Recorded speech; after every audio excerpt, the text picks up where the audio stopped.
बृजभूषण शरण सिंह मामले में अब भारत की पहली महिला पहलवान का विस्फोटक बयान आया है। साथ ही अपने साथ हुए इस तरह की कहानी भी उन्होंने बताई है जो जंतर मंतर पर बैठे पहलवानों के शायद खून उबाल दे। पहली महिला पहलवान ने क्या कुछ कहा वो बताएं, उससे पहले उनके बारे में जानना बेहद जरूरी है। मैट रेसलिंग की बात करें तो सोनिका कालीरमन को भारत की पहली महिला पहलवान माना जाता है। सोनिका के पिता मास्टर चतंगी ग्राम ने पहली बार लड़कियों के लिए दिल्ली में अखाड़ा शुरू किया था। खुद भी मशहूर पहलवान थे, उन्हें अर्जुन अवार्ड और पद्मश्री मिल चुका है।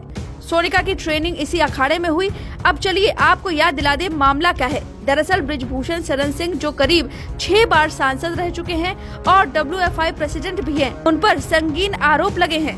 आरोप है यौन उत्पीड़न का और इसी के चलते देश के चंद पहलवान धरना प्रदर्शन कर रहे हैं। इस आरोपों पर शरण सिंह ने कहा कि अगर कोई आरोप साबित हो जाते हैं तो मैं फांसी पर लटक जाऊंगा और अगर प्रदर्शनकारी वापस लौट जाते हैं तो बृजभूषण सिंह इस्तीफा दे देंगे। प्रदर्शन करने वालों पर भी आरोप लगाए गए हैं जो बृजभूषण शरण सिंह के नंदिनी विश्वविद्यालय के पहलवान लगा रहे हैं। उनके हिसाब से प्रदर्शनकारी धरनाजीवी हैं और उन्हें अध्यक्ष द्वारा बनाए गए नियम से परेशानी है। साथ ही जंतर मंतर पर बैठे पहलवान हरियाणा का दबदबा बनाना चाहते हैं, इसलिए ऐसा किया जा रहा है।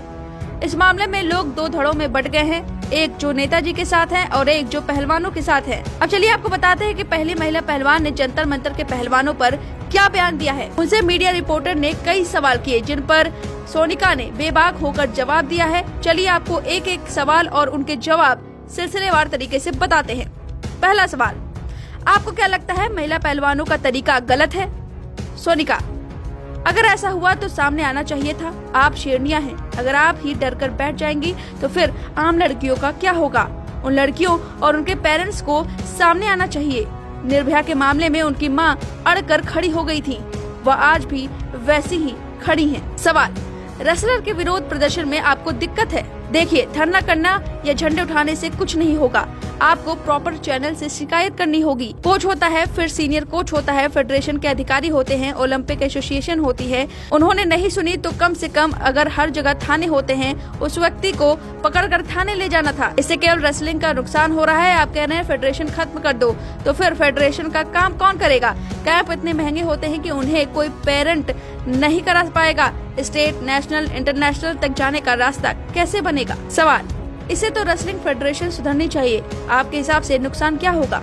सोनिका, रेसलर का पूरा 1 साल बर्बाद हो गया है। कितने सारे टूर्नामेंट कैंसिल हो गए हैं। अब गर्मी शुरू हो गई, गर्मी में खेल नहीं होता। कम से कम 1 साल पीछे चले गए। अगर इनका सजेशन है कि फेडरेशन भंग हो तो किसी को आगे आना चाहिए। फोगाट फैमिली या फिर पुनिया कहे कि वे लोग एक फोरम बनाएंगे। अगर कुछ हुआ तो ऐसे धरने से नहीं सुलझाया जा सकता। सारे अचीवमेंट के बाद इन्हें यह सब कुछ अचानक याद आया। इनका तो सब कुछ हो चुका, नए बच्चों का नुकसान है। मैं नहीं मानती इन पहलवानों के साथ कुछ हुआ होगा, इसके पीछे पॉलिटिक्स तो है। सवाल, WFI के अध्यक्ष बृजभूषण शरण सिंह पर 7 महिला पहलवानों ने यौन शोषण का आरोप लगाया है। इस आंदोलन में आप किस तरफ हैं? सोनिका, मेरा आंदोलन करने वालों से कहना है कि रेसलिंग जैसे खेल की नाक मत कटवाइए।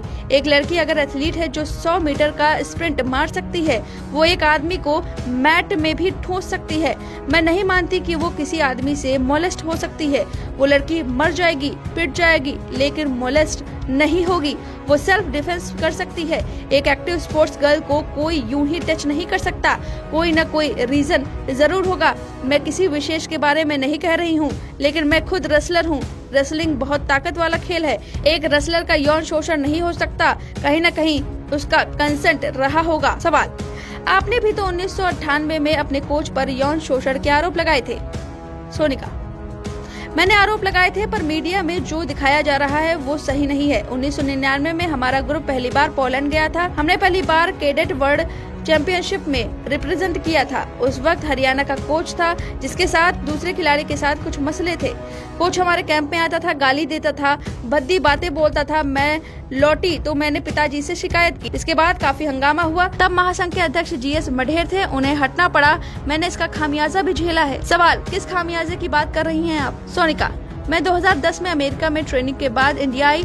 उस वक्त तक फेडरेशन में मढेर दोबारा आ चुके थे। उन्होंने मुझसे रिवेंज लिया। मैं उनसे मिलने गई तो उन्होंने कहा, तुम तो सेलिब्रिटी हो, टीवी में आती हो, अमेरिका में रहती हो, अब तुम्हें क्या जरूरत है खेलने की। मेरे पिता का देहांत हो चुका था। कॉमनवेल्थ गेम्स में उस साल मुझे मौका नहीं मिला। 72 किलो वेट कैटेगरी के रेसलिंग कंपटीशन में एक भी मेडल देश को नहीं मिला। मैं इस कैटेगरी की बेस्ट पहलवान थी। दूसरे नंबर पर पंजाब की एक रेसलर थी, उन पर डोपिंग का आरोप लग गया था। तीसरे और चौथे नंबर की रेसलर ने इंडिया को रिप्रेजेंट किया, दोनों हार गयी। सवाल, ऐसी ही पॉलिटिक्स अब हो रही है? सोनिका, फेडरेशन चाहे तो एक रेसलर का करियर खत्म कर सकती है, लेकिन यहाँ मामला बिल्कुल अलग है।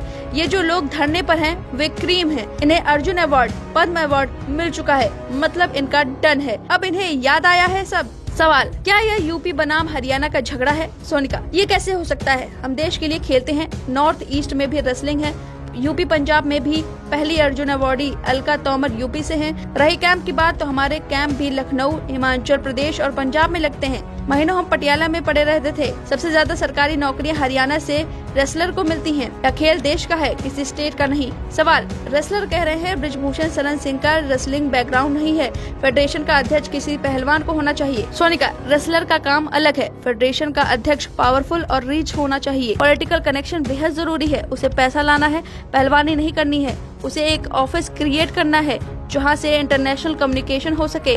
आप धरने पर बैठे लोगों में से किसी को भी एक मेल करने को कह दो तो 2 लाइन नहीं लिख पाएंगे। उनका काम पहलवानी है, ऑफिस संभालना नहीं। अब देश की पहली महिला पहलवान का इस तरह का विस्फोटक बयान पर आपकी क्या राय है? हमें कमेंट करके जरूर बताएं। वीके न्यूज, राष्ट्र के नाम।